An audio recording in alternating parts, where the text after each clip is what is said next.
말씀을 전하겠습니다.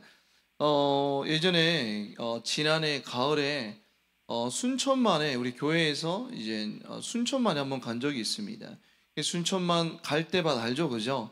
한번 가보셨죠? 거기 이렇게 돌다가 나서 그 근처에 있는 이제 순천에 있는 국가정원이라는 곳이 있어요. 여러분도 혹시 가보셨습니까? 한번 가볼 만합니다. 한번 가보시길 소망합니다. 이게 국가정원에 갔는데 이게 쑥 돌다가 테라피 가든이라고 있거든요. 가든이라고 있더라고요. 그래서 거기에 딱 들어갔는데 거기서 무엇을 측정하는 기계가 있었습니다. 그래서 뭔지 보니까 이게 뭐 이렇게 스트레스 지수를 측정하는 기계더라고요. 그래서 딱 이게 손을 딱 대고 또 머리에 뭐를 이렇게 붙이고 그렇게 한번 측정해 봤습니다. 그러니까 측정하니까 이제 이 프린터기에서 인쇄물이 나오더라고요. 결과물이 나오는데 보니까 이 신체적인 스트레스 지수 이 표가 나오고 거기에 밑에 뭐가 있냐면 마음 스트레스 지수도 같이 나오더라고요. 그러니까 예전 같았으면 신체적인 스트레스 지수만 나왔는데 요즘에는 마음의 스트레스 지수도 측정하는 기계가 있다는 것입니다. 왜냐하면 그만큼 우리 마음이 중요하다는 거예요. 예전에 이제 부모님 세대들은 먹고 살기 바빴기 때문에 마음 같은 건 중요시 여기지 않았잖아요. 그죠? 먹고 사는 게 주 우선이었잖아요. 그러나 지금 이 시대를 살아가는 우리 청년들은 우리 마음이 무너지면 모든 게 끝이 아닙니까? 그죠? 그래서 이 서점에 가보면 마음에 관련된 책들이 정말 많습니다. 마음을 지키는 법, 오늘 하루도 살아내는 법 이런 내용에 관련된 책들이 너무나 많습니다. 그만큼 우리 마음을 지키기가 힘든 세대 아닙니까? 오늘 말씀에서도 보면 이 마음에 관련해서 그렇게 말씀을 하고 있습니다. 오늘 본문 이 요한복음을 보는데 요한복음 4장의 대략적인 내용을 설명드리면 예수님께서 이제 유대를 떠나서 갈릴리로 가십니다. 근데 그 갈릴리로 가기 위해서는 어떤 지역을 통과해야 되죠? 사마리아라는 지역을 통과해야 됩니다. 그래서 그 지역을 통과하는데 사마리아 여인을 만나게 됩니다. 그래서 그 여인과 예수님이 깊은 대화를 하고 나서 그 여인이 이제 깊은 깨달음을 얻게 됩니다. 그래서 그 소식을 이제 동네 사람들에게 전하기 위해서 잠시 그 여인이 자리를 비운 사이에 제자들과 예수님 사이에 일어난 일이 바로 오늘 본문의 내용인 것입니다.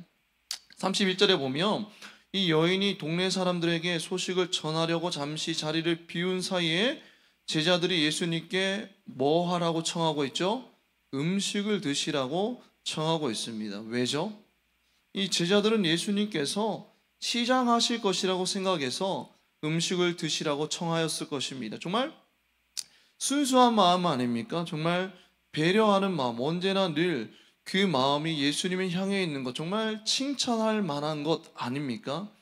그러나 그들은 예수님이 이 상황에서 정말 예수님이 참으로 원하시는 일이 무엇인지 잘 몰랐습니다. 예수님이 이 세상에 오신 목적이 무엇인지 잘 몰랐던 거예요. 여러분들 다른 말로 표현하면 주의 마음을 헤아리지 못하고 있었다라는 것입니다. 무엇을 헤아리지 못했다고요? 주의 마음을 헤아리지 못하고 있었다는 것입니다. 여러분들 우리 각자 여기 앉아 있는 청년들 각자의 관심사가 있죠, 그죠? 제가 어제 이제 LTC 리더 훈련을 하고 있는데 여러분들은 어떤 일을 할 때 열정이 생깁니까? 라고 하니까 한 청년이 저는 운동을 할 때에 그렇게 열정이 생깁니다라고 그렇게 대답을 하였습니다. 어떤 청년들은 운동만 생각하면 막 피가 끓는 청년들이 있고 저는 언제 열정이 생기냐면 저는 이 해외여행에 관련된 내용을 볼 때 정말 이 열정이 생깁니다. 이게 해외여행 가고 싶은 마음이 너무나 커서 근데 또 결혼을 하다 보면 이게 잘 안 됩니다. 이게 청년 때에는 제가 1년마다 그래도 휴가 때 사역을 하면서도 해외에 나가서 그렇게 혼자 여행도 하고 그랬는데 결혼하니까 이게 제 마음대로 되지는 않습니다. 그래서 대리만족으로 주로 TV 프로그램 보면 어떤 프로그램을 볼까요? 해외에 나가서 이 연예인들이 활동하는 그런 프로그램을 봅니다. 예전에 그 이연복 푸드트럭가 아나요? 제가 즐겨보던 프로그램이었어요. 해외에 나가서 뭐 LA나 뭐 해외 각지에 나가서 음식을 파는 그런 것들을 보면서 대리 만족을 그렇게 느꼈고 또 요즘에는 그 지금은 끝났지만 윤식당 아나요? 윤식당 이게 밖에 나가서 막 팔잖아, 그죠? 음식 팔고 그러는데 그걸 보면 또 너무 또 설레이더라고요. 저는 이처럼 이게 해외에 관련된 내용을 보면 이 마음이 막 두근거리고 열정이 생깁니다. 그런데 여러분들도 각자 관심사가 다 다르겠지만 예수님도 관심사가 있었음을 우리는 기억해야 돼요. 예수님의 최대 관심사는 무엇이었을까? 이것만 생각하면 막 열정이 끓어오릅니다. 그것이 무엇이었을까요? 그것은 바로 예수님의 그 마음은 무엇으로 가득 차 있었을까요? 32절에 보면 이르시되 내게는 너희가 알지 못하는 먹을 양식이 있느니라 라고 말씀합니다. 그러니까 제자들이 알지 못하는 먹을 양식이 있다라고 그 양식을 가지고 계신다라고 말씀하고 있습니다. 뭐 예수님이 신메뉴라도 개발하셨나요? 이 양식은 도대체 무엇을 가리키는 것입니까? 34절에 보면 그 베일에 쌓인 그 양식의 메뉴가 무엇인지 딱 오픈됩니다. 34절에 보면 예수께서 이르시되 나의 양식은 뭐죠? 다 같이 읽겠습니다. 시작. 나를 보내신 이의 뜻을 행하며 그의 일을 온전히 이루는 이것이니라 라고 명확하게 말씀하셨어요. 예수님의 양식은 무엇이었다고요? 자신을 이 세상에 보내신 하나님 아버지의 뜻을 행함으로써 하나님의 일을 완성하는 것이 예수님의 양식인 거예요. 그리고 35절에서 38절까지 내용을 쫙 보면 알겠지만 그 양식은 한마디로 요약하며 영혼들을 뭐 하는 거예요? 추수하는 것입니다. 그러니까 죽어가는 그 영혼들을 구원하는 것, 이것이 예수님의 관심사요, 예수님의 열정이었고 예수님의 양식이었다는 것입니다. 여러분들 여기에 있는 우리 모든 청년들 또한 우리의 관심사가 복음으로 죽어가는 한 영혼을 살리는 것이 되기를 주님의 이름으로 축복합니다. 여러분들 당시에 유대인들은 사마리아 사람들과는 상종도 하지 않았습니다. 주전 722년경에 누가 북이스라엘에 쳐들어오죠? 아수르가 쳐들어옵니다. 그래서 이 아수르가 북이스라엘을 정복하고 식민 정책으로 어떤 정책을 펼쳤냐면 이방인들을 북이스라엘로 데려와서 거기서 정착하며 살게 합니다. 자, 유대인들이 있는 곳에 이방인들이 와서 같이 살면 어떤 일이 일어나죠? 그런데 결혼해서 서로 혼혈인 자녀를 낳게 됩니다. 그런데 그 유대인과 이방인 결혼해서 낳은 혼혈 자녀들이 바로 누구예요? 사마리아인들이었다라는 거예요. 피가 섞인 사람들입니다. 그러니까 유대인들은 민족의 순수성을 잃은 그들을 되게 배척합니다. 불결한 족속이라고 그렇게 배척하죠. 그래서 유대인들은 그 사마리아라는 땅을 지나가지 않습니다. 여러분들 유대에서 갈릴리 사이에 어떤 땅이 있다고요? 사마리아라는 땅이 있는데 그 사마리아 길로 가면 가장 빠른 길이에요. 그러나 사마리아 지역을 피하려고 쭉 뚫어서 멀리 돌아갈 정도로 그 사마리아 땅을 불결한 땅, 재수 없는 땅으로 그렇게 여겼다라는 것입니다. 예를 들면 우리가 대구에서 서울로 가기 위해서는 딱 대전을 딱 거쳐서 가면 가장 빠르잖아요. 그렇죠? KTX도 대구, 대전, 서울 이렇게 가지 않습니까? 그런데 그렇게 가지 않고 대구에서 강원도로 갔다가 강원도에서 서울로 가는 격입니다. 빙 둘러서 그렇게 가는 거예요. 그러면 그런 시대적인 배경하에서 예수님이 아무도 가지 않는 불결한 땅, 그 사마리아로 무리하게 가신 그 목적은 무엇이었을까요? 분명히 예수님은 목적이 있기 때문에 그 땅을 지나갔을 것입니다. 그 목적은 바로 한 여인을, 오늘 본문에 등장하는 한 여인을 구원하기 위해서요. 그리고 그 여인을 통하여서 그 동네에 사는 마을 사람들을 구원하기 위해서 아무도 가지 않는 그 땅, 사마리아 땅을 지나가셨다라는 것입니다. 우리 누가복음 5장 32절 말씀 우리 다 같이 한번 읽어보겠습니다. 시작. 내가 의인을 부르러 온 것이 아니요 죄인을 불러 회개시키려 왔노라 라고 합니다. 주님의 마음은 온통 어디에 있죠? 죽어가는 저 죄인을 구원하는 것, 한 영혼을 구원하는 것에 주님이 마음이 있는 거예요. 제가 어릴 적에 이제 가족끼리 이제 고기를 구워 먹지 않습니까? 집에서 고기를 구워 먹으면 이미 불판에는 고기가 이제 막 굽고 있는데 어머니는 항상 부엌에서 뭐 이렇게 세팅을 하시면서 먼저 먹으라고 그렇게 말씀하시는 거예요. 저는 좀 가족끼리 같이 와서 다 같이 둘러앉아서 같이 먹기를 원하는데 어머니는 항상 한 고기 굽고 나서 한 10분, 15분 뒤에 앉아서 이게 고기를 드십니다. 근데 그 이유가 저는 커서 알게 돼서 그 이유가 뭐죠? 자녀들 그 고기 더 먹게 하시려고 그렇게 어머니는 좀 늦게 오신 거예요. 그러니까 부모님들의 마음은 어떻죠? 자녀들이 먹는 모습만 봐도 뭐가 부르죠? 배가 부르다는 겁니다. 솔직히 부모님도 인간인지라 배고프죠, 당연히. 그러나 배는 고프나 뭐는 든든하죠? 마음은 든든하다는 거예요. 자녀들이 그렇게 먹고 있을 때. 여러분들 주님은 마찬가지로 주님은 언제 배가 든든하죠? 마음이 든든합니까? 한 영혼이 주께로 돌아오는 것만 봐도 너무나 배가 부르다는 거예요. 그것이 주님의 양식이었다라는 것입니다. 그래서 34절에서 나의 양식은 뭐예요? 하나님의 뜻을 행하는 것, 즉 영혼을 구원하는 것이라고 말씀하고 있다라는 것입니다. 이게 바로 주님의 마음인 거예요. 그래서 저는 정말 이 세 가족들이 오면 막 설레입니다. 정말 제 발로 여기 왔잖아요, 그죠? 한 영혼이 주께로 돌아온 것 아닙니까? 너무나 설레입니다. 여러분들의 그런 설렘이 있습니까? 그런 설렘이 있다라면 그것이 바로 주님의 마음인 거예요. 여러분들 주님을 향한 제자들의 열정은 정말로 뛰어났습니다. 주님이 배고프실까봐 음식을 대접하는 그 배려와 열정은 대통령을 보좌하는 보좌관보다 더 뛰어난 열정이 아닙니까? 계속 주님께 관심이 가야지만, 주님의 눈치를 보고 있어야지만 그렇게 주님이 배고프실 때 음식을 대접할 수 있잖아요, 그죠? 정말 그들에게는 주님을 향한 열정이 있었습니다. 그러나 여러분들 우리가 기억해야 되는 것은 주님을 향한 열정도 중요하지만 주님을 향한 열정보다 더 중요한 것은 뭐예요? 주님의 마음을 헤아리는 것임을 우리는 기억해야 됩니다. 에베소서 5장 17절 말씀 우리 다 같이 한번 읽어보겠습니다. 시작. 그러므로 어리석은 자가 되지 말고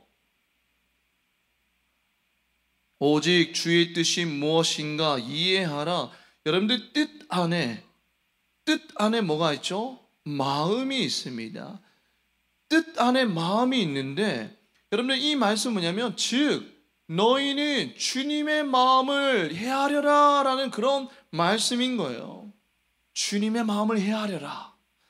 여러분들 마음을 헤아리는 관계의 언어라는 책이 있습니다. 그 책에서 이렇게 말합니다. 관계의 언어는 크게 두 가지로 나뉜다고 합니다. 첫 번째는 판단의 언어가 있고 두 번째로는 헤아림의 언어가 있습니다. 그런데 판단의 언어는 어떤 거냐면 상대에 대해서 판단적이고 자기 보호, 자기 방어가 우선인 것입니다.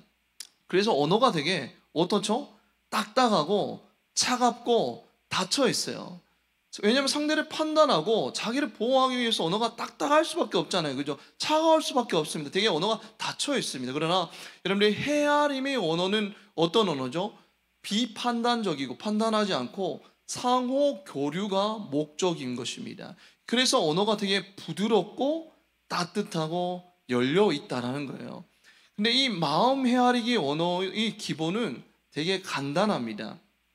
그러니까 상대의 마음에 대해서 궁금함을 담아서 질문하는 거예요. 그러니까 오늘 우리가 걸어가는데 누가 오늘따라 유난히 표정이 좋지 않아요. 뭔가 컨디션이 좋아 보이지 않습니다. 그러면 진심을 담아서 혹시 오늘 무슨 일이 있어? 이렇게 진심을 담아서 그렇게 묻는 것이 바로 마음 헤아리기 언어인 거예요.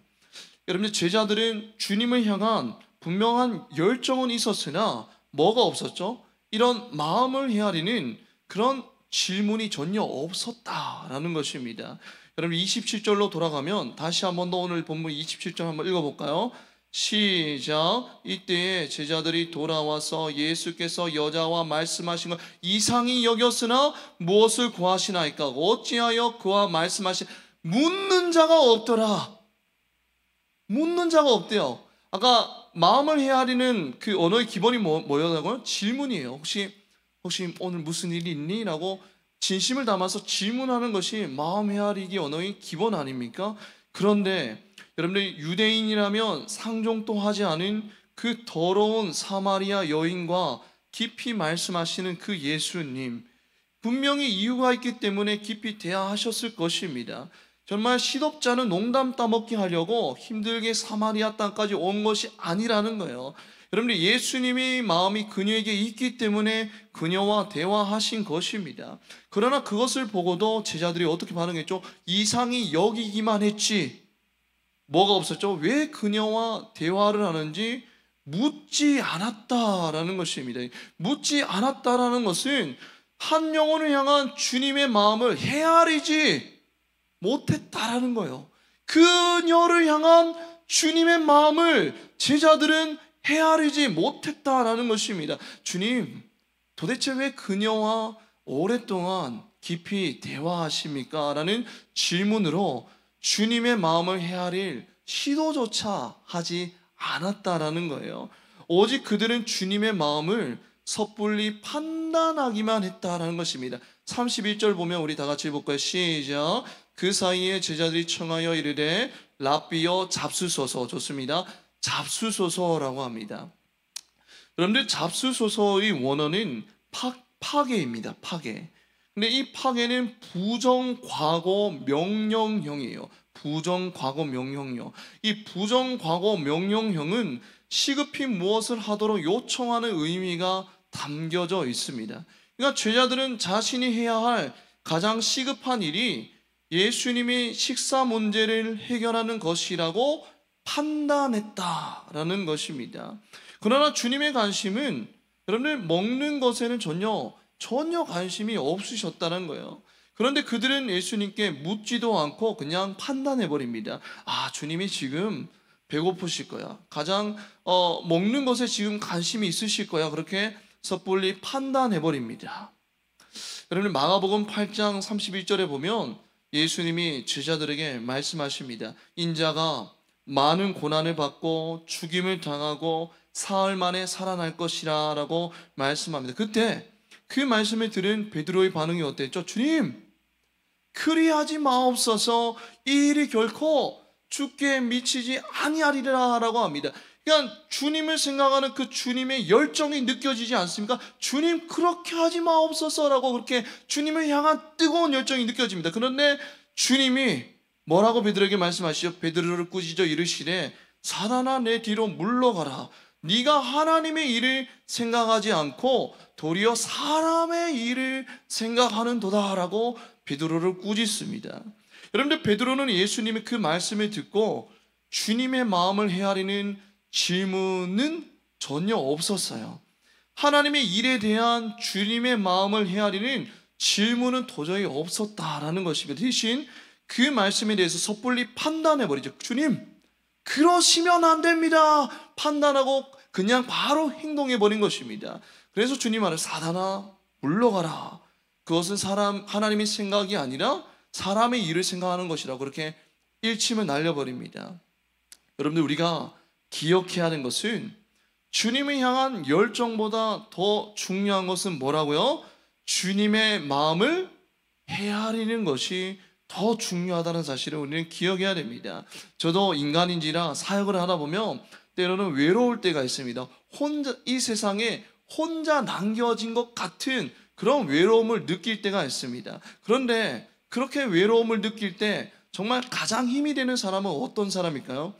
저에게 엄청난 구찌랑 샤넬이랑 이런 비싼 선물을 사주는 사람이 저에게 가장 큰 힘이 될까요? 아닙니다.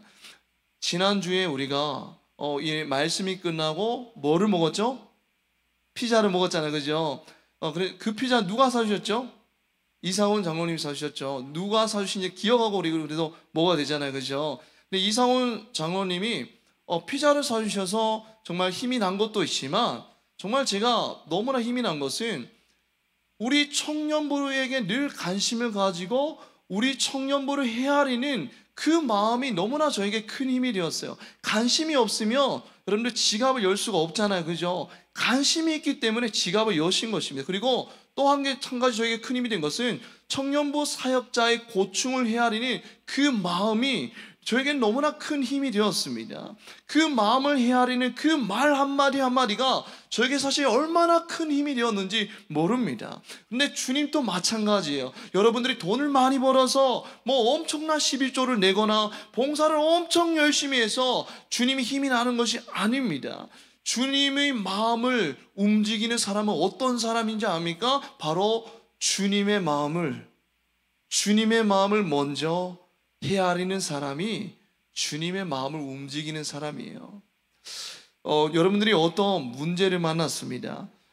또 어떤 문제를 만났을 때에 그 상황에 대해서 혼자 섣불리 판단하고 행동을 우리는 자주 하잖아요. 그죠? 내 생각대로 판단하고 내 생각대로 이 행동하고 일을 저지를 때가 많습니다. 그렇게 하기 전에 우리는 어떻게 해야 되죠? 주님, 이 상황을 향한 주님의 마음은 어떻습니까? 질문하는 거예요. 이게 바로 주님의 마음을 헤아리는 것입니다. 여러분들, 날 힘들게 하는 그런 영혼들이 꼭 한 명은 있잖아요. 그죠? 어디가나. 그러면 그 영혼에 대해서 우리가 판단하고 정죄하고 비난하기 전에 주님, 저는 이런데 주님은 저 영혼을 향한 주님의 마음은 어떻습니까? 그 주님의 마음을 제게 알려주십시오 라고 묻는 것이 바로 주님의 마음을 헤아리는 거예요. 여러분들, 교회라고 왔습니다. 왔는데 교회에서 막 끼리끼리 놀고 상처만 주는 이 공동체예요. 그러니까 이 공동체를 판단하고 정죄하고 심지어 떠나려고 결단하기 전에 한 번 더 묻는 거예요. 주님, 저의 마음은 이런데 주님은 이 공동체를 향한 주님의 마음은 어떻습니까? 이 공동체를 향한 주님의 마음을 제게 알려주십시오. 이렇게 묻는 것이 뭐라고요? 주님의 마음을 헤아리는 거예요. 여러분들, 주님의 마음은 온통 어디에 있었다라고요? 한 영혼을 구원하는 것에 있었습니다. 여러분들, 그것이 주님의 양식이었어요. 여러분, 우리는 늘 주님의 마음을 헤아리는 공동체가 되어야 되는데, 그러면 주님의 마음을 헤아리는 우리 감람나무 공동체가 되기 위해서는 우리는 어떻게 해야 되죠? 늘 주님의 마음을 묻고, 또 중요한 것은 한 영혼을 전도하고 세상 가운데 선교하는 공동체로 몸부림치며 그런 공동체로 세워나가는 것이 바로 주님의 마음을 헤아리는 거예요. 그러니까 주님께 늘 질문하고 또한 주님의 뜻을 행하는 것. 주님의 뜻이 뭐죠? 한 영혼을 구원하는 거잖아요. 그죠? 이 공동체가 전도하고 선교하는 공동체로 세워나가는 것, 그렇게 행하는 것이 주님의 마음을 헤아리는 것입니다.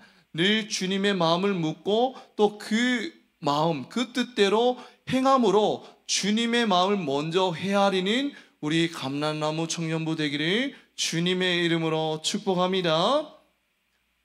그런데 아까 전에 책 마음을 헤아리는 관계의 언어에서 이런 내용이 있더라고요. 시간이 갈수록 사랑이 깊어지는 커플이 있습니다. 그리고 시간이 지날수록 서로 힘이 되어주는 친구가 있어요. 그리고 또 일터에서 잘 소통하고 협력하는 사람들이 있습니다. 그렇게 이처럼 인간관계가 좋은 사람들의 공통점이 무엇일까요? 그 사람들은 사람을 섣불리 판단하거나 색안경을 끼고 바라보는 것이 아니라 그 사람의 말과 행동과 상황과 맥락을 살피면서 마음을 헤아리는 대화를 통해서 상대를 이해한다라는 그런 공통점이 있다는 것입니다. 그런데 이 마음 헤아리기의 능력은 성인 애착 유형과 관련이 깊다고 합니다. 심리학적으로 볼 때 성인 애착 유형과 관련이 깊습니다. 부모가 이 아이와 대화를 합니다. 근데 이 아이 마음을 잘 캐치해서 이것이 너의 마음이야 라는 것을 부모가 보여주는 거예요. 아이한테. 이것이 뭐냐면, 여러분들 대화를 할 때 너가 이런 것 때문에 마음이 힘들구나 라고 하면서 그 아이의 마음을 부모가 보여줍니다. 이것이 미러링이라고 하거든요. 미러링, 반영입니다. 여러분들, 스마트폰을 이 화면에 스마트 TV에 그대로 복제해서 보여주는 것을 무슨 기술이라고 하죠? 미러링 기술이라고 합니다. 마찬가지로 대화 가운데 부모가 아이한테 미러링을 잘 하면 아이는 부모와의 관계가 안정적으로 그렇게 형성해 나간다라고 합니다. 그런데 아이가 엄마한테 말하고 있는데 엄마가 무표정한 모습으로 반응하면 아이는 어떻게 행동할까요? 어떻게든 엄마의 반응을 끌어내려고 합니다. 온몸으로 엄마의 관심을 끌어내려고 애를 쓰는 거예요. 이렇게 미러링을 받지 못한 아이들에게서는 역미러링이 나타날 수 있다고 합니다. 계속 부모의 눈치를 보면서 부모가 원하는 쪽으로 행동하고 또 불편해도 아무렇지 않은 척 부모에게 자신을 맞춥니다. 심지어 부모를 안아주고 이 작은 아이가 부모를 막 토닥여주는 위로 행동을 할 수도 있어요. 역할이 막 뒤집혀 버린 거예요. 이 아동기의 역미러링은 성인기 인간관계에서 그대로 재현되기 쉽다라고 합니다. 자신이 감정과 욕구는 잘 알지 못하거나 중요하게 여기지 않으면서 상대의 마음만을 중요하게 여기는 것, 이게 역미러링이거든요. 이것이 일어날 수 있다는 거예요. 그런데 여러분들, 건강한 관계는 어떤 관계죠? 수평성과 상호성을 기반으로 형성되는 것입니다. 좋은 관계는 일방적으로 희생하는 것과 일방적으로 인내하는 것으로 그렇게 발달하지 않는 거예요. 서로의 마음을 헤아릴 수 있을 때 서로에게 좋은 관계가 된다는 것입니다. 한마디로 상대의 마음을 헤아리는 것도 중요하죠.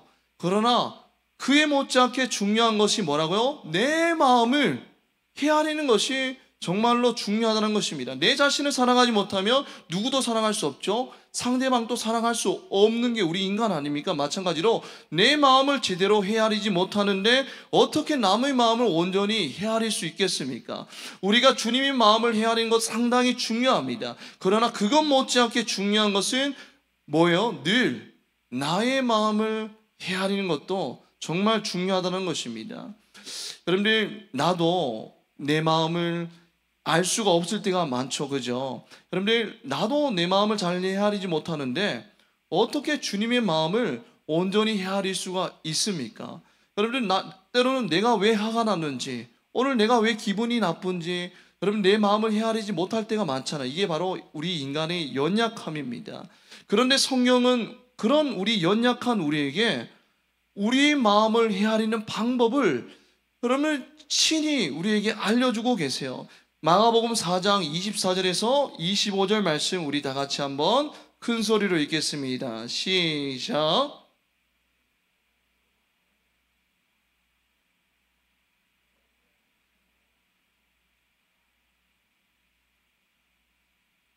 있는 자는 받을 것이요 없는 자는 그 있는 것까지도 빼앗기리라 라고 합니다. 너희의 헤아리는 그 헤아림으로 너희가 헤아림을 받을 것이요 라고 합니다. 여러분들, 이것은 인간관계에서 뿐만이 아니라 주님과 우리 사이 관계에도 동일하게 적용되는 말씀인 거예요. 우리가 먼저 주님의 마음을 헤아릴 때에 어떤 은혜가 있다라고요? 주님도 우리 마음을 헤아리시는 은혜가 있다라고 말씀하는 것입니다. 여러분들, 예수님의 여러 대화가 성경에 나오지만 그 중에서 가장 긴 분량이 오늘 요한복음 4장의 사마리아 여인의 대화입니다. 그렇기 때문에 예수님이 사람들과 어떻게 인격적인 관계를 맺고 어떻게 사람의 마음을 잘 헤아리는지 볼 수 있는 내용이 바로 사마리아 여인의 이야기인 것입니다. 여러분들, 예수님이 이 사마리아 여인의 마음을 헤아리는 과정을 우리 한번 봅시다. 우리는 말은 안 하지만 다 아픔과 연약함을 가지고 살아갑니다. 어떤 사람들은 재정에 연약함이 있고, 어떤 사람들은 관계에 연약함이 있고, 어떤 사람들은 가족의 연약함이 있습니다. 어떤 사람은 건강의 연약함이 있어요. 그런데 이 여인이 가장 연약하고 가장 가슴 아픈 주제는 뭐였죠? 바로 남자였습니다. 이 여인에게 남편이란 정말 고통스럽고 숨기고 싶은 자신의 모습이었습니다. 자신이 외로움을 이기기 위한 방법이 뭐였어요? 남자였다라는 것입니다. 여러분들, 우리는 각자 외로움을 이기는 방법이 있잖아요. 어떤 사람들은 외로울 때에 캠핑을 가고, 어떤 사람들은 독서를 하고, 어떤 사람들은 운동을 합니다. 그런데 이 여인은 외로움을 달래는 수단이 뭐였다라고요? 남자였다라는 것입니다. 그런데 남자를 만나고 또 만나고 헤어지고 또 만나고 또 만나고 또 만나고 남편이 몇 명이나 있었다고요? 5명이나 있었고 지금 만난 남자도 남편이 아닙니다. 남자를 바꿔도 외로움은 채워지지 않는 거예요. 그런데 예수님은 대화를 하시다가 생뚱맞게 남편을 불러오라고 하십니다. 여러분들, 이 여인에게는 정말 송곳으로 찌르는 그런 몹시 아픈 질문이었다라는 거예요. 그런데 그 여인이 이렇게 대답해요. 저는 남편이 없습니다. 근데 그 말에 예수님이 뭐라고 대답하시죠? 17절과 18절 말씀, 우리 한번 4장 17절과 18절 말씀 읽겠습니다. 시작. 여자가 대답하여 이르되 나는 남편이 없나이다. 예수께서 이르시되 내가 남편이 없다 하는 말이 옳도다. 너에게 남편 5이 있었고 지금 있는 자도 내 남편이 아니니 내 말이 참되도다. 그런데 사실 이 말에는 그녀를 향한 예수님의 마음이 압축되어 있습니다. 그 압축된 마음을 풀어서 설명해 보면 이렇습니다. 잘 들어보십시오. 맞습니다. 당신은 숨기고 싶어서 남편이 없다라고 했지만 그 사람들은 당신 남편이 아닙니다. 당신의 외로움, 당신 내면에 숨겨진 외로움을 채울 수 있는 사람이 아니니 남편이 없다는 말이 맞습니다 라고 그렇게 말씀하는 거예요. 여러분, 이 말에 뭐가 담겨져 있죠? 인정이 담겨져 있습니다. 당신 말이 맞습니다. 예수님이 그녀의 말을 인정했어요. 그리고 그동안 겪었을 수많은 고통과 방황과 혼란에 깊이 공감하시기 시작합니다. 인정과 공감을 하시는 거예요. 그리고 그렇게 그 말은 뭐냐면 예수님이 그녀의 마음을 어떻게 하셨다라고요? 헤아리기 시작하셨다라는 것입니다. 사람을 만나서 정말 사람을 만나기가 싫어서 사람이 없는 그 정오의 우물가에 나타났던 그 여인, 대인기피증으로 힘들어했던 그 여인이 오늘 본문을 보면 이제는 동네에 뛰쳐가서 여러분들 찾아가서 동네 사람들과 말하기 시작합니다. 왜죠? 그녀의 삶에 그녀의 마음을 헤아리시는 누가 들어오셨기 때문이요? 예수님이 들어오셨기 때문입니다. 예수님의 마음의 헤아림이 그녀에게 울림이 되었고 그 울림이 마을 사람들과의 어울림으로 이어졌다라는 겁니다. 여러분, 지금까지 그녀의 마음을 헤아리는 사람은 단 한 사람도 없었어요. 여러 남자를 만났지만 그 남자들 또한 육체적인 만족만 추구하였지 그녀 가운데 깊이 있는 아픔과 상처와 외로운 마음을 헤아리는 남자는 단 한 사람도 없었다라는 것입니다. 이 남자와 헤어지면 저 남자를 만나면 나의 공허함과 외로움은 좀 채워질 줄 알았는데 상처는 어떻게 되죠? 더 깊어진다라는 것입니다. 그러나 주님이 그녀의 마음을 헤아리는 순간 뭐가 일어나기 시작했죠? 치유와 회복이 일어나기 시작합니다. 여러분들, 예수님이 여러분들의 마음을 헤아리기 시작하면 그것이 우리에게 울림이 되어서 결국 내 옆에 지체들과의 어울림이 되는 역사가 일어납니다. 매일매일 내 삶 가운데에서 말씀과 기도로 나의 마음을 헤아리시는 그 예수님을 만나면 치유와 회복이 일어나게 되고 주일에 모인 이 소그룹에서도 그것들을 나눌 때에 영적으로 서로 어울리게 되는 역사가 반드시 일어난다는 거예요. 그런데 그 역사는 언제 일어난다고요? 우리가 주님의 마음을 먼저 헤아릴 때에 주님이 나의 마음을 헤아리시는 역사가 일어난다라는 것입니다. 우리는 어린아이 신앙이 너무 머물러 있어요. 어린아이는 받는 것에 너무 익숙합니다. 맨날 주님께 교회에 오면 주님 이것 좀 주십시오. 주님 이 문제 좀 해결해 주십시오. 주님 이것 좀 주십시오. 달라고만 합니다. 그러나 그런 어린아이 신앙에서 벗어나서 우리는 이제 성숙한 그리스도인이 되려면 받는 것을 넘어서서 주님의 마음을 헤아리는 우리 개인과 공동체가 되어야 된다는 거예요. 주님의 마음을 먼저 헤아릴 때에 주님이 내 마음 가운데 찾아와 주셔서 나의 아픔과 상처를 어루만지시고 치유하여 주시고 회복시키시는 은혜를 경험하고 그 은혜를 우리 공동체 가운데 나올 때 우리 공동체가 어울림이 되는 역사가 일어난다는 것입니다.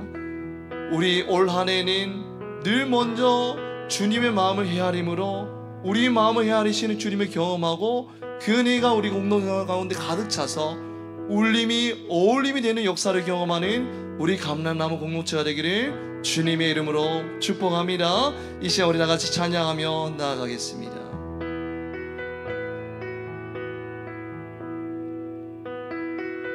오늘 부를 찬양은 삭개오의 노래입니다. 삭개오는 민족의 등을 쳐먹고 사는 사람이었어요.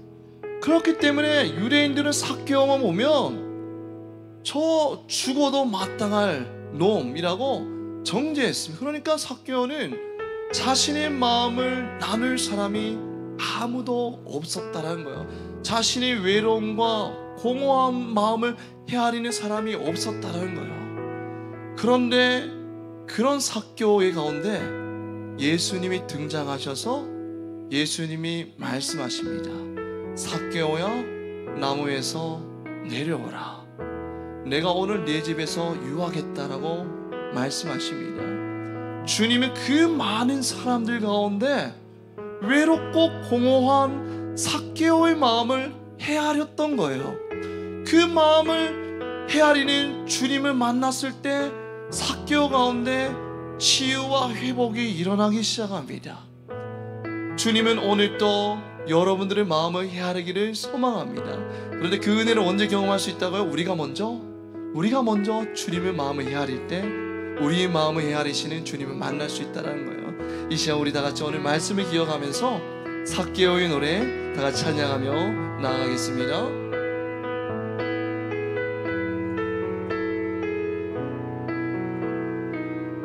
나의 모습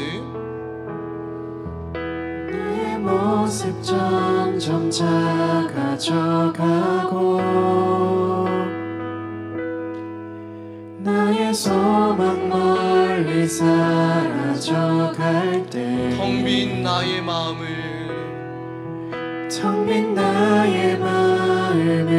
주께서 주님이 우리의 마음을 바라보십니다. 내게 더 가까이 오라. 다시 한번 고백하겠습니다. 나의 모습 점점 사라져가고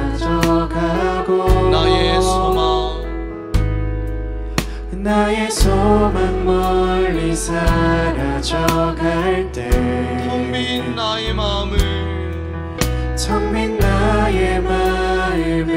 주께서 주님이 우리의 마음을 헤아리십니다. 내게 더 가까이 오라. 한 번 더 고백하겠습니다. 나의 모습 점점 작아져가고 나의 소망 멀리 사라져갈 때 텅 빈 나의 마음을 주께서 바라보시네. 내게 더 가까이 오라 하시네. 나의 주님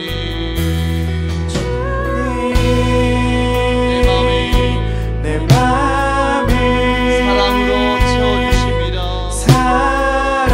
사랑으로 채워주시네.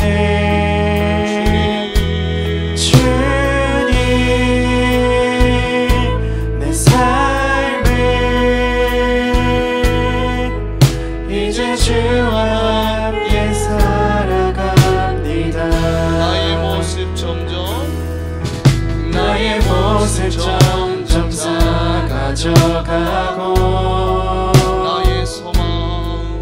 나의 소망 멀리 사라져갈 때 텅 빈 나의 마음을 주께서 바라보시네. 내게 더 가까이 오라. 나의 모습 점점 작아져가고 나의 소망 멀리 사라져갈 때 텅 빈 나의 마음을 주께서 바라보시네. 내게 더 가까이 오라 하시네. 주님 내 마음을 사랑으로 채워주시네. 주님 내 삶을 이제 주와 함께 살아갑니다. 주님 내 마음을 사랑으로 채워주시네. 주님 내 삶을 이제 주와 함께 마지막으로 고백하겠습니다. 살아갑니다. 주님 내 마음을 사랑으로 채워주시네. 주님 내 삶을 이제 주와 함께 살아갑니다.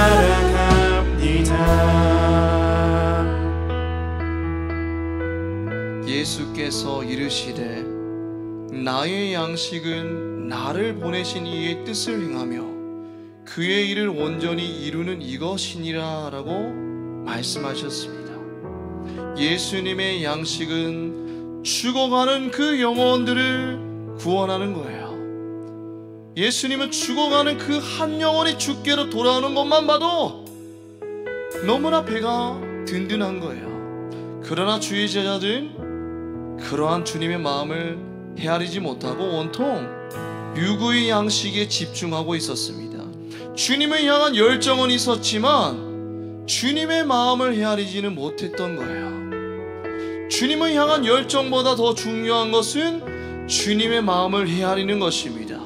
우리가 돈을 많이 벌어서 11조를 많이 내거나 엄청 열심히 살아서 주님이 힘이 나는 것이 아니라 우리가 먼저 주님의 마음을 헤아릴 때 주님은 힘이 나는 거예요. 이 시간 우리 다 같이 기도할 때 주님을 향한 열정보다 먼저 주님의 마음을 헤아리는 한 사람이 되게 하옵소서. 주님의 뜻을 행함으로 주님의 마음을 시험케 해드리는 자가 되게 하옵소서. 주여 한번 외치고 기도하겠습니다. 주여.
또 이르시되 너희가 무엇을 듣는가 스스로 삼가라.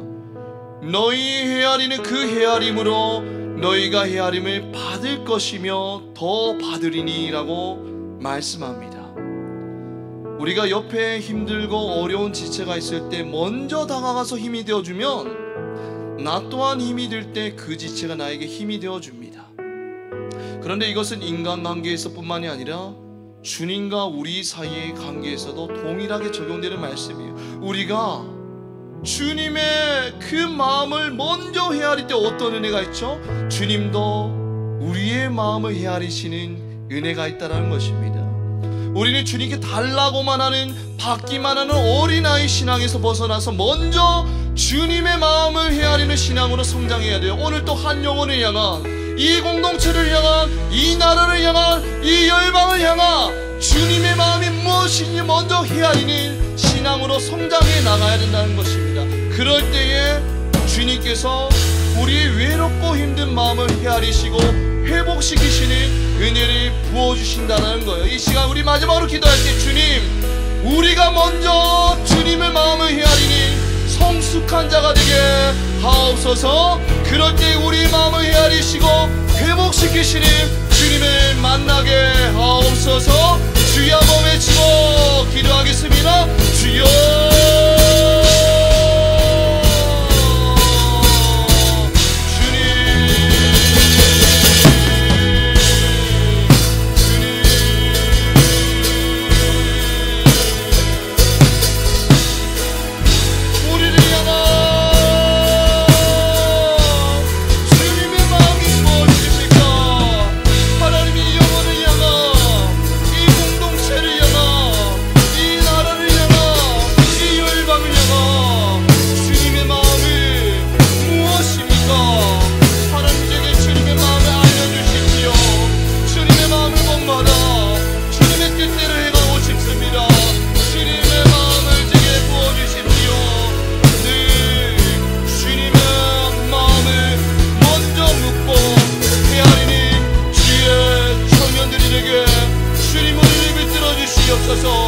달라고만 하는, 받기만 하는 신앙이 아니라 먼저 주님의 마음을 헤아리는 하나님 성숙한 그리스도인들이 될 수 있도록 하나님을 들어주시옵소서.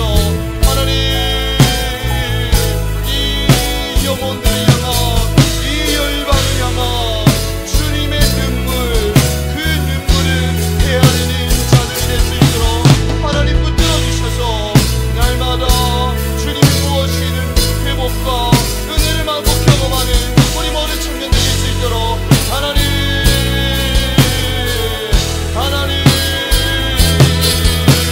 먼저 주님의 마음이 헤아리는 주여 청년들, 그리하여서 주님의 마음을 흡족게 해드리며 우리 마음을 회복시키시고 우리 마음을 다시 한번 소생케 하시는 그 주님을 만나는 주의 인생이 될 수 있도록